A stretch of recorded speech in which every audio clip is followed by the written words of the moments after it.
Have you ever wondered if the way you sleep could be literally hurting you?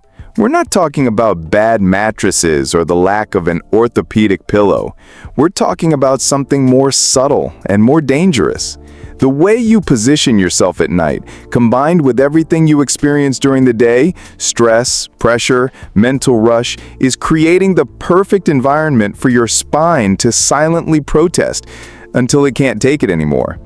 If you wake up with a stiff back, feeling like you haven't gotten any rest, and pain that seems to get worse every week, you're not alone. The good news? The answer may not lie in medication, physical therapy, or exercise. It may lie in invisible habits, mental behaviors, and simple choices you make unknowingly every night. Today, you'll discover how to change that without lifting a finger. If you're like millions of Americans, you're constantly trying to push back pain away. You spend the day sitting in front of a screen, skipping meals, ignoring signs of fatigue, and going to bed with your head racing. When you finally lie down, all you want is rest. But you wake up even more sore, tense, and frustrated.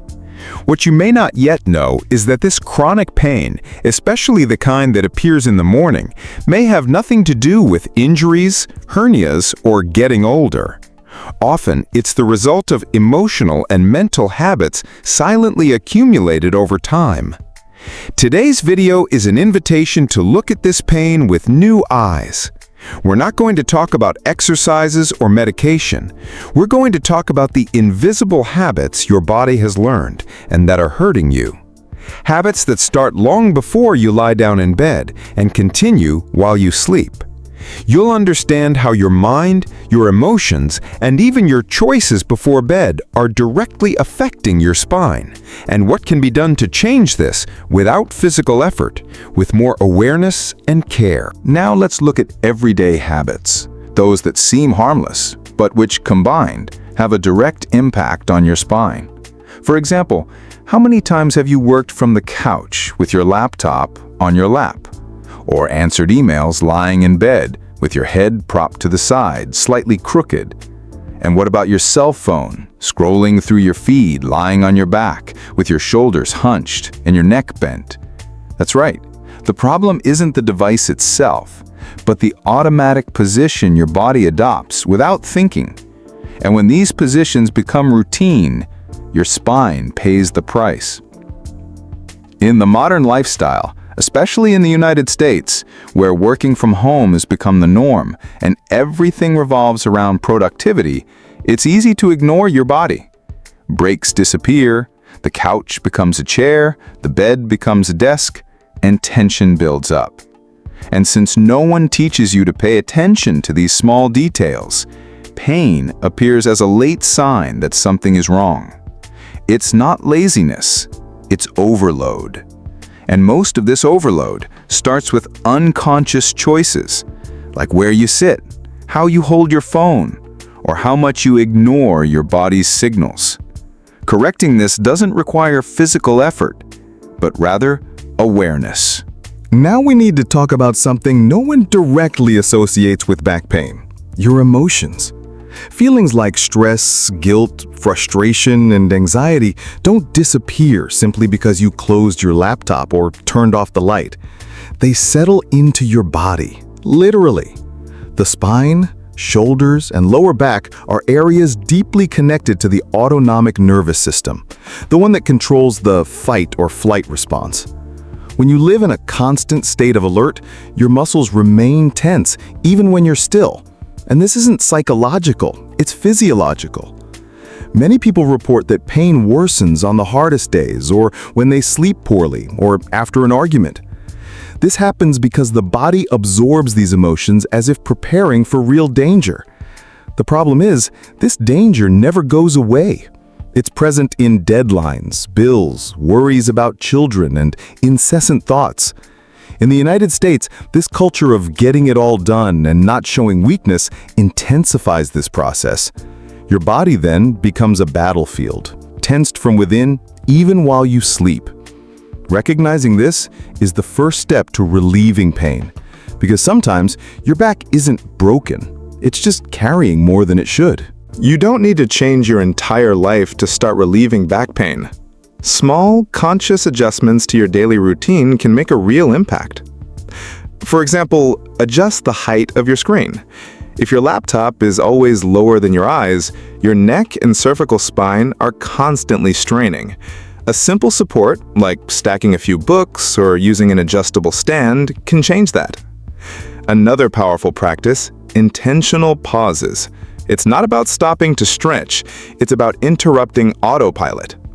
Every 2 hours, close your eyes for 30 seconds. Breathe deeply. Notice where you're tense. This reprograms your nervous system. Another easy adjustment? Support.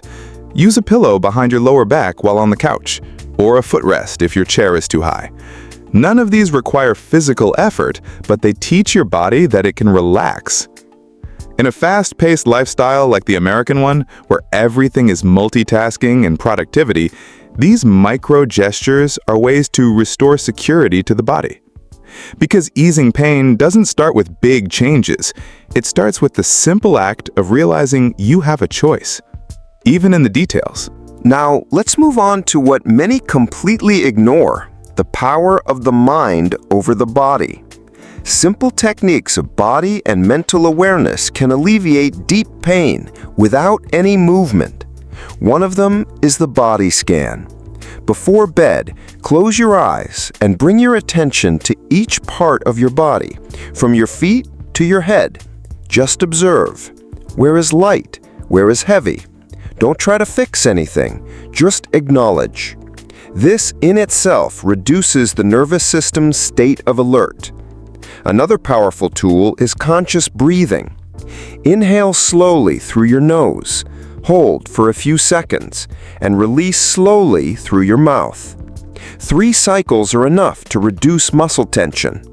And if you want to go further, repeat a phrase while breathing. Everything is okay now. These practices signal to your brain that you are no longer in danger. And the result? Your muscles release what they were holding.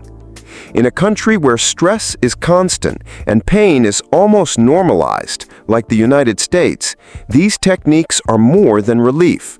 They are acts of reconnection. Your body doesn't need more effort. It needs permission to rest. Many people believe that sleeping well is just a matter of time or luck. But the quality of your sleep and your spine when you wake up depends directly on the habits you cultivate in the hours before hitting the pillow. Let's start with your sleeping position. If you sleep on your stomach with your face turned to the side and your lower back arched, you're putting your spine under continuous pressure for several hours. Sleeping on your side, with a pillow between your knees and another that aligns your head with your torso, is a less aggressive option. But more important than the position is the mental state in which you fall asleep. Going to bed with your phone in hand, reading stressful news or answering emails keeps your brain alert. Reduce stimuli before bed. Dim the lights. Create a ritual. It could be drinking tea, listening to calming music, or simply breathing for 2 minutes with your eyes closed. In a country where everything is rushed and even sleep has become another task on the list, these small gestures are ways to remind the body that it can let its guard down. Sleep shouldn't be a challenge anymore. It should be the time when your body finally feels safe to let go of pain. To understand how all this applies in real life, let me tell you Lisa's story. She's 42 years old, has been working from home since the pandemic, and spends an average of 10 hours a day at the computer. Her chair was actually quite good, but her back pain only got worse. She tried changing her mattress, getting massages, and trying orthopedic pillows. Nothing helped, until she noticed the pattern. She always woke up with a clenched jaw and tense shoulders, and at night, she'd fall into bed exhausted after hours of watching TV and using her phone at the same time. She decided to do something different. Nothing radical. She started leaving her phone out of the bedroom. She put a pillow between her knees. She began doing a 2-minute body scan before bed. And she kept repeating a simple phrase in her head: "I can rest now." Within 3 weeks, the pain had reduced so much that she almost forgot it existed. Not because the mattress healed her spine, but because her body finally understood it was safe. And when the body feels safe, it no longer needs to scream. Maybe you're expecting a complicated solution, but sometimes relief comes from the simplest things. Less effort, more awareness. Less rigidity, more care. If this content resonated with you, please subscribe to the channel. We talk about this type of invisible pain, which affects millions of people every day. Leave a comment telling us if you also experience pain when waking up, or if you've tried to change any nighttime habits. And if you can, share this video with someone who also wakes up feeling stiff. Sometimes, all they need is a new way of looking at their routine. Your back pain isn't a whim, it's a message. And the best part? You can respond with kindness every night.